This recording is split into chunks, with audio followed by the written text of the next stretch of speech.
Tzvi Lebetkin, the Rabbi from another planet. Please like, share, and subscribe, and ring the little bell, so you are notified when new videos drop. This is my weekly, it's now become weekly 2000AD review. They bring it out every week. I'm going to review it every week. These are not massively popular videos, I just don't think there's a lot of traction in 2000AD. I just like it. Okay, that's basically what I do stuff I just kind of like, and I kind of like this. I don't like this issue though, this Prog 2240. If you're not like a regular reader, this is not one to randomly pick up. That would be my recommendation anyway.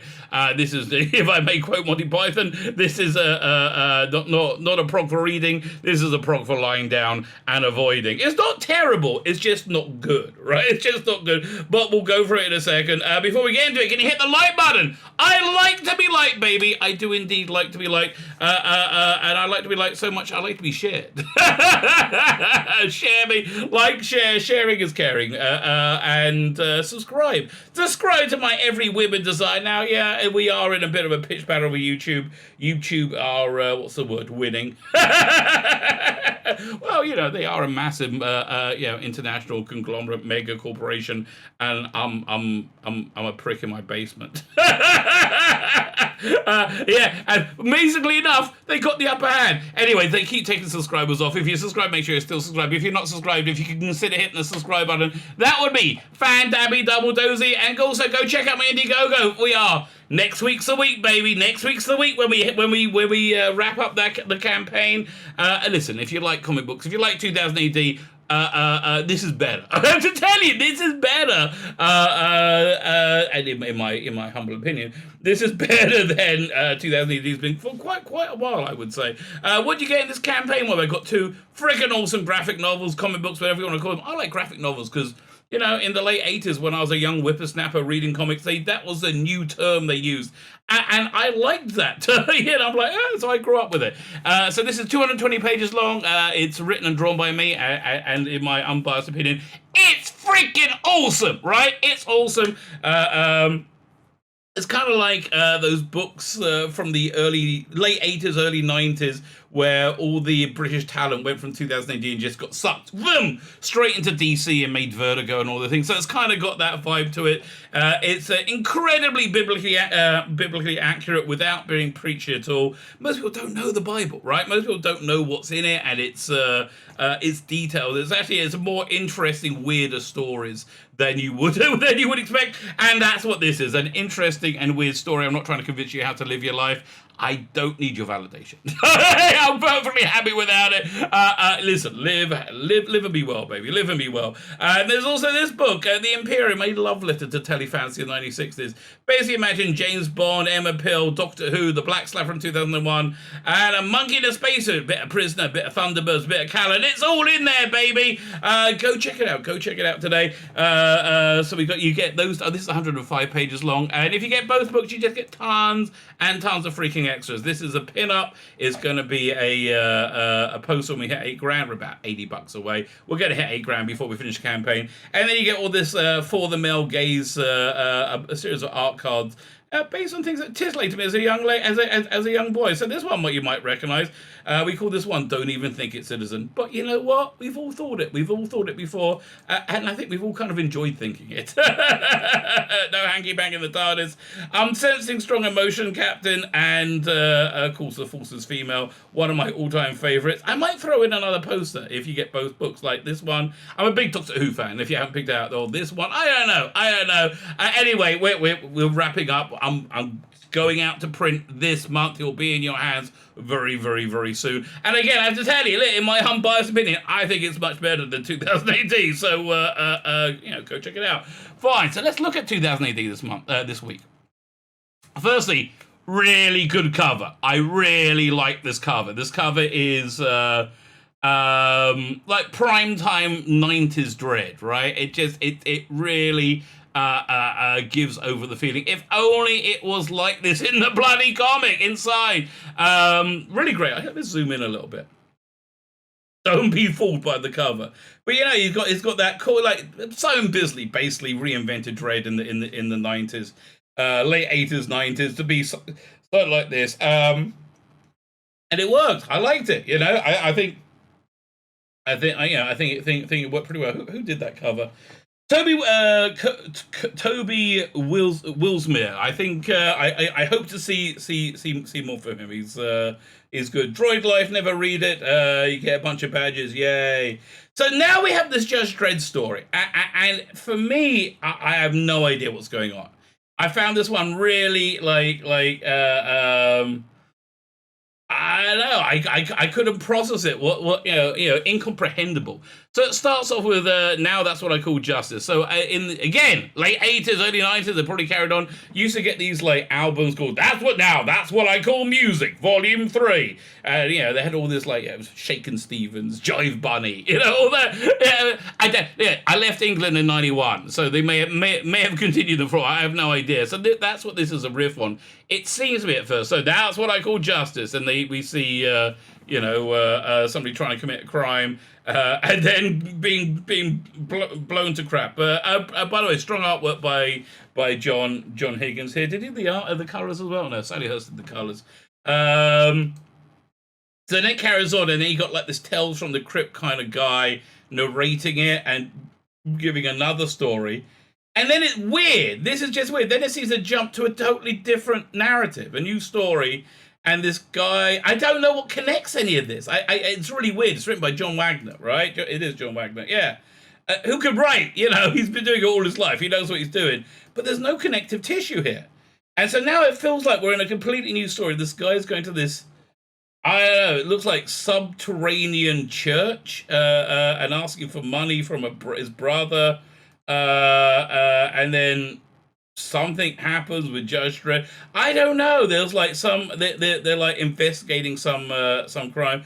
I don't know how this all this ties together. It's just very confused, and I would say it doesn't tell the story clearly. Great artwork though. I mean, again, John Higgins, great artwork, good storyteller. They're investigating. So we got this weird church thing, and now they're investigating the murder of a judge, and I don't know how these three things tie together. Never read the sci-fi special. Maybe I'll do it this week, right? I do like Armitage, right? I'm really a big fan of Armitage. Did they do any more that them was in the Mega Collection? But yeah, so I think I might be talked around to it. I kind of wouldn't mind doing the Me Too sci-fi special from a couple of years ago when it was all women doing it, and apparently it was really awful. Right? I don't know. Anyway, so next I think probably the strongest strip in the prog, Aquila. Where he's on he's a Roman gladiatorial slave that became a gladiator, and now he's on a quest through Hades, trying to, I don't know, he's on a boat. I don't bloody know. I don't know. It's kind of cool though, right? But they're on this quest. The River of Hades, Book 1. So obviously there's going to be quite a few of these. Okay, at least more than one. And yeah, listen, it's like this is an interesting little slice of the story. They're basically talking about they can put their memories into the River Hades, and then they get like a safe passage. They're talking about what memories they'll like to get rid of. So they've reached the end of how far they can go, and Aquila then sets free the slaves rowing the boat. I didn't know there'll be slaves in the afterlife, but apparently so. That they needed a killer to save people from, and then they come across this big battle, and then in the background there are bad beasties and ghoulies plotting to get to them. Again, I think probably the strongest story in the issue. I say this every week. I have a mixed feelings about Aquila because Gordon Rene, who writes it, was a big time Corbynista, right? He loved Jeremy Corbyn, which is his right, but Jeremy Corbyn's also a big racist. I mean, he's just anti-Semitic, and I know they get so upset when Jews say that. They really, really, really do not like it when Jews say that. But listen, anti-Semitism has a meaning, as a definition. And listen, if you're somebody who vehemently disagrees with me, get in contact. Come on the channel. It's not going to be a fight. I mean, if you don't want it to be a fight, there's no need for it to be a fight. I will walk you through everything about why he is unquestionably anti-Semitic. Anyway, this was one of the things that made him unbelievably unpopular. Jeremy Corbyn, and just had the worst election result of basically all time. It's like he had his ass handed to him like no one had ever had his ass handed to him. And that's why I love the British public, right? That's why you will always stand against the British public, always has a nose. When I say British public, the working classes. Okay, let's be clear. The working classes has a nose about who's right and who's wrong and who's a dick and who isn't, right? It's the intelligentsia, it's the London bubble that are clueless morons. It's the overeducated London bubble. Right, and they said but the working classes this time also in like 1920s, 1930s in the East End of London, they got sent packing. And you want to say they're different? They're not. They're exactly the same. Jeremy Corbyn's mob and the black shirts from the 20s and 30s. But anyway, Gordon Rennie was not happy with the Jews, right? And so in the last book, he made the Jews the villain. Screw you, mate. Screw you. So again, but listen, a fair is I got to give a fair review. This is probably the best story in the prog. Next up, we have Department K. Department K is kind of great. I liked it at first, and I sort of fell out of it. Now it's kind of growing back on with me again. It's an interesting idea. It's a multi-dimensional judge task force of judges from all different dimensions dealing with interdimensional stuff. There's this giant interdimensional thing that's appeared in another dimension by a planet and been killed, and they need to work out what's going on. They're inside. Half of them are inside the corpse of it, and the last episode you just found out what happened, how this corpse was killed. And this judge from another dimension has found them and gone to confront them, and then got flicked away because they're obviously much more powerful. Meanwhile, inside the giant interdimensional traveling thing, we have the rest of the judges. One of them being one of the new robots that are now in vogue, and the other look, the other one's a black woman. What a shock! What a shock! Oh, the other two are black women. What a shock! What a shock! They're the only people who could be protagonists now in this weird racist world that we live in, where we're not judged on the content of our character, but on the color of your skin. Tell you, Martin Luther King is spinning in his grave. Poor guy. But it's a good story. It's an okay story. I'm being drawn into it a bit. The storytelling, the art storytelling is not good. It's a bit cartoony. But like they're attacked, and it took me a while before I saw, oh look, there it is, and back. There's no drama there, right? It's just a teeny tiny postage stamp. This should have been the hook to bring you forward to the next page, right? It's like monsters there. Instead, they're just in the background, and it's not very dramatic. It's not very not compelling. So they're about to take them on again, stunning and brave black women. And I know. Listen, I want to be clear. Being a black woman isn't something that's going to stop you taking on a horde of alien parasites and kicking ass. I agree. Okay, that's fine. But it being the purview of only black women is a bit racist. Okay, it's a bit racist, and that's just the storytelling worlds that we live in now. And then these big bads show up, and they're very powerful. So bad stuff isn't going to happen. Next story is Skip Tracer. Skip Tracer, again, I don't think it's really developed as yet. It's been around for a couple of years, but it hasn't really developed yet. It feels like it wants to have the similar vibe to Rogue Trooper a little bit, but it's not. Again, it's just a bit. I find it a bit diffused. Right. I don't think it's a bit. Well, not diffused. Generic. Right. I find it a bit generic, which is okay. It's okay. I don't see anybody rushing to make a Skip Tracer movie.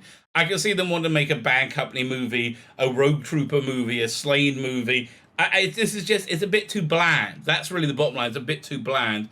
And we have kind of a bland issue where they sit around a table going, oh, you've had a baby. It's mine.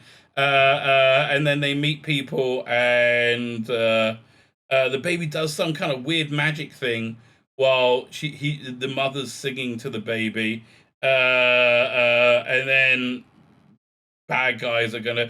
I can't remember. This guy been around before? I kind of get a feeling he has, but I really don't know. Again, nothing in this strip has really grabbed me enough to maintain my attention. And then the final strip, the prog, is my biggest disappointment. Right, my absolute biggest disappointment. Chimsky's Law. I loved the character Noam Chomsky in Judge Dredd. I thought they were some of the best Judge Dredd stories.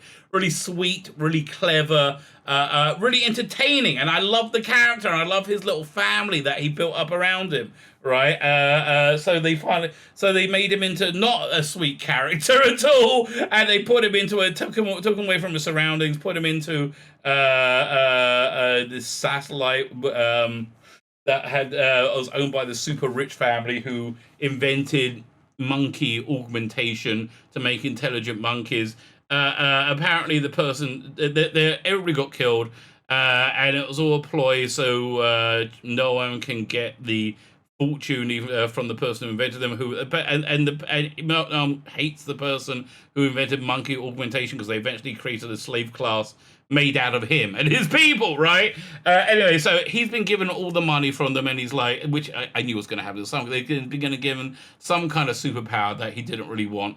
And then on the way out, he's the very loyal baboon butler attacks Noam, and they got to have a big fight. So that's again, I prefer Noam using his brains and outsmarting people, right? And this just. It's okay, but and then basically at the end, he finds out that the baboon's a nice person too, and he has a wife and a kid, and so they all make friends. It does sound a bit childlike, doesn't it? And then they all escape to Mega City 1. I guess. Noel's got a new secret base now with the money I think he got. I don't know where all the baboons and all the monkeys are living. And now it kind of at the end, he's back, he's rebooted, he's a different person. There's somebody out there looking for him, and it's about to start. It's basically it was a pilot story. Real shame about. I'm really really sad about this one because I really liked it. Right, I really liked Noam Chomsky, and this was a real miss, like a real swing and a miss. I think that's it. Really, we get an ad for the Ultimate Collection, the VCs. Wow, I wonder if it's the original one or if it's the sequel. Oh, VCs 1 and 2 will be the sequel. Listen, the first one was great with Gary Leach doing the artwork, right? That was in, what was it? Again, the 80s. Early 80s. That was before I started reading to. That must be in the 200s, I think. Maybe earlier. But that was just, that artwork was gorgeous. They brought it back, I think, with Andy Diggle writing, and Andy Diggle was I think perhaps the worst editor of 2000 AD, and also probably one of the worst writers I've ever I find his stuff unreadable. I really generally his dialogue's awful, his plotting's bad, and it's all about big dramatic tricks without actually telling a story. And just finding good artists and glomming onto them. Hey, listen, good luck to him. But listen, I have never wanted to get the Ultimate Collection, right? I got the Mega Collection. I thought that was fantastic. All this other stuff, I'll buy the individual trades. Basically, I'll buy the individual trades of things I want. This is something I don't want. This is very much the also ran. So. Normally 2000 AD needs Judge. It's sad actually that we're in the state, but normally 2000 AD needs Judge Dredd to be the pillar of the issue, to hold up the issue. And this week, it's just a weirdly badly written story by a veteran who knows what he's doing. And I have no idea. I have no idea how this went down, but that's what happened. It went down, and sadly, there was nothing else in it that piqued my attention at all. I think honestly, the last high 2000 AD had was about 2 months ago, when it had A Penitent Man as a Judge Dredd story. Tom Foster, I think, was the art. Gorgeous. But it is gorgeous Judge Dredd art. And then also we had the Fall of Dead World by UK, I'm not sure how you pronounce his name, and beautiful painted art. Back there, like, it was really at a high. This is mediocre to low. So there you go. Not a jumping on point, I would say. Not a jumping on point. Great cover, though. Great cover. I would like to see more of this guy's artwork. My name's Tzvi Lebetkin, the Rabbi from another planet. Please like, share, and subscribe. And ring that little bell. Ring the little bell so you are notified when new videos drop.